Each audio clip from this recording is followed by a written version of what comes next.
Ngayong tiyak ng state witness ang 4 na personalidad kaugnay ng isang proyekto sa Pandi, Bulacan, binalikan natin ang ilang dati nilang pahayag na posibleng makatulong sa pagbuo ng mga kaso laban sa mga sangkot sa flood control scandal. Narito po ang pagtutok ni Mark Salazar.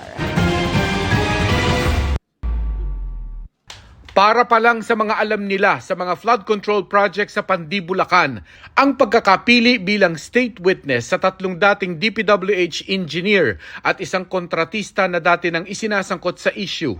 Pero ang mga naibigay nilang impormasyon sa mga pagdinig sa Senado, hindi lang limitado sa mga proyekto sa Pandi.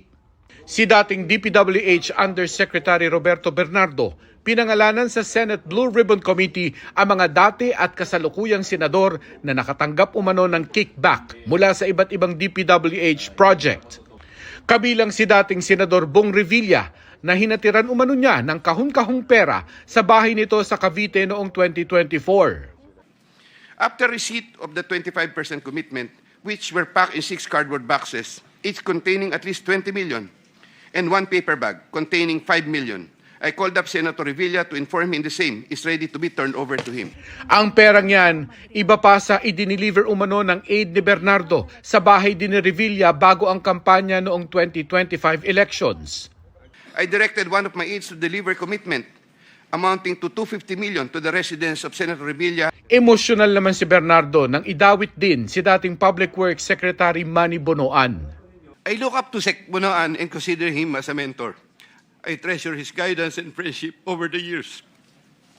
Nang hinga ng pahayag ang mga inakusahan ni Bernardo, itinanggi ng ilan na tumanggap sila ng kickback sa DPWH projects.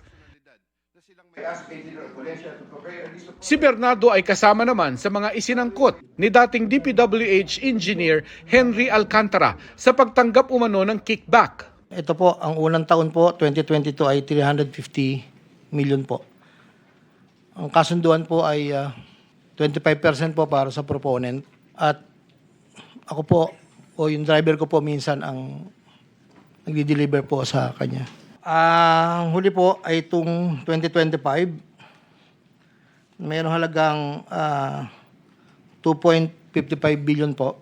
Sa Senate hearing naman noong September 1, natanong si dating DPWH NCR District Engineer Gerard Opulencia kaugnay sa flood control project sa Quezon City, na halos lahat ay hindi umano na-coordinate sa City Hall ayon kay Senador Risa Ontiveros. Doon sa part po ng Quezon City, wala po naging clearance to proceed. Walang clearance to proceed and yet nag-proceed?